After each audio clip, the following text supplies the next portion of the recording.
Dr. Sharma, you previously spoke about the effects of isolation, whether it's emotional, social, that children are going through right now because of COVID 19.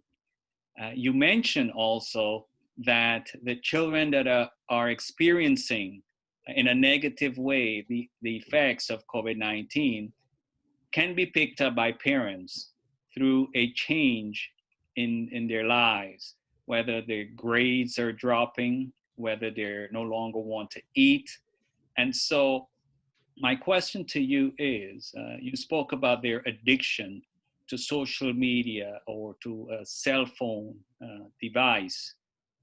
If a parent was to take away a cell phone from a child, would this drive them further into isolation? Would this create a sense of rebellion against the parents and complicate the situation? Or should be the first strategy be to seek the help of a mental health expert like yourself?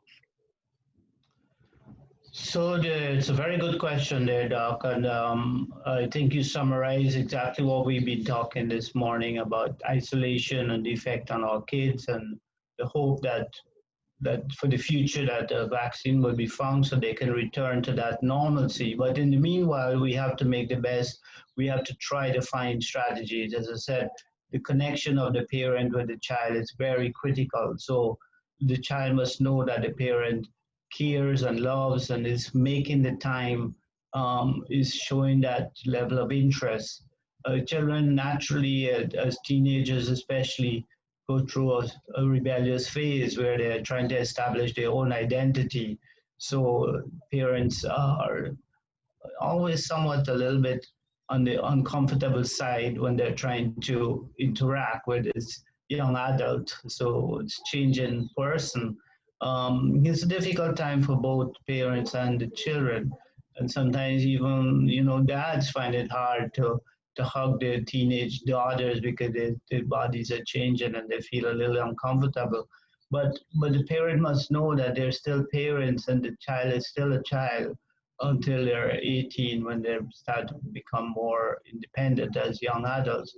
But so they should maintain that level of control.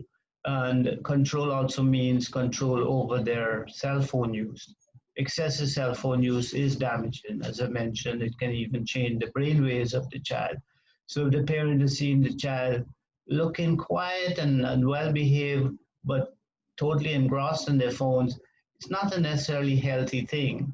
Once they're quiet and not in their face or making a problem, they must try to get them out of that fantasy world, the world that is the alternative world that we have to start to live with now, where the internet has taken over the lives of our children.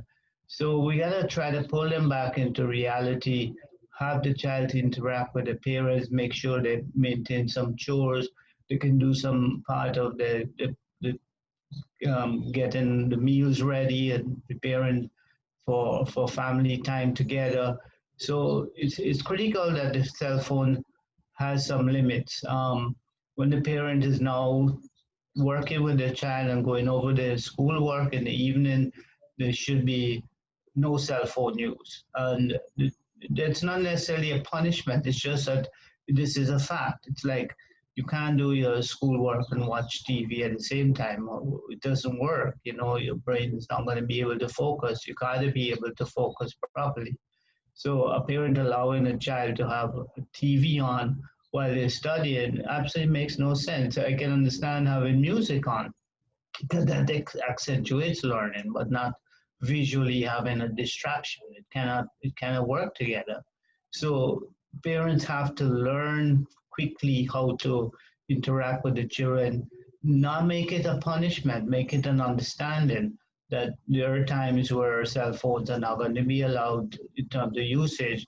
It's not a punishment. It's because we care, we love you, we want you to be doing your best, and I want this time for us to be interacting together. So as much as they can to play games with the children, do that. Talking with the child before they go to bed so that the child can unwind and let out all those worrying thoughts that they have. Also very critical. But at the end of the day, if they are showing signs of depression, the parents should not hesitate. They should move very quickly to get to a professional counselor, a mental health specialist, behavioral health specialist, to be able to guide the child in a more professional way, and maybe also guide the parents. So you're absolutely spot on there, Doc. I think with those strategies, and also giving the child a hope that this thing is not forever. There is going to be light at the end of the tunnel is there. We just have to be patient, and we're going to get there. The vaccines, thankfully, are starting to show great promise. So I'm a person of hope and optimism. We just have to maintain that, fight against the negativity that sometimes our media generates, too much, a little bit too much. Doc, you are so, thank you very much for explaining very difficult mental uh, health issues, brain issues. And as you get ready to bring closure, as we discuss this unit of isolation to children, one of the things that I think might be good for parents, as a parent myself, to remember is our part in that communication process. So, the same way the cell phone can distract a child, sometimes our interaction with children, the parent can be distracted with a cell phone. So, I know That's I true. make it a point to not even have my cell phone nearby when I'm speaking to my son, to make sure that unconsciously, as we're Mhm. speaking, I might turn and see I just got a message.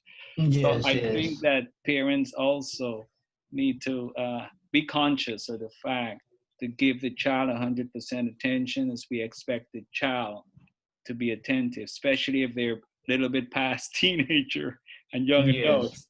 So, but thank you for your words of wisdom. And I think it's so important what you always remind us: hope. There is always hope. And we need to do these things in love, and it's by having the right team put together. And it's good to have Absolutely. mental health experts like you that can bring about a good strategy and a positive solution. Any final thoughts? And of course, we need spiritual experts like yourself to let us know that there is a hope and there's guidance and there's powers beyond what we can think about and we can understand. And sometimes we don't understand the tragedies, but there's a meaning to this life. So we be patient and with hope, togetherness, support for each other, reaching out, caring, not in the family alone, but with our friends. And special time is coming up of the year, and that time of caring for each other and support for each other, and giving up on the hostilities and moving towards peacefulness and acceptance of each other despite our physical looks and differences. We are all one, we all have the same hopes and aspirations. Let's care, support, and we will be overcoming these obstacles together. Amen. Thank you so much, Doc. God bless you, and I'll see you soon. Thank you very much, Doc.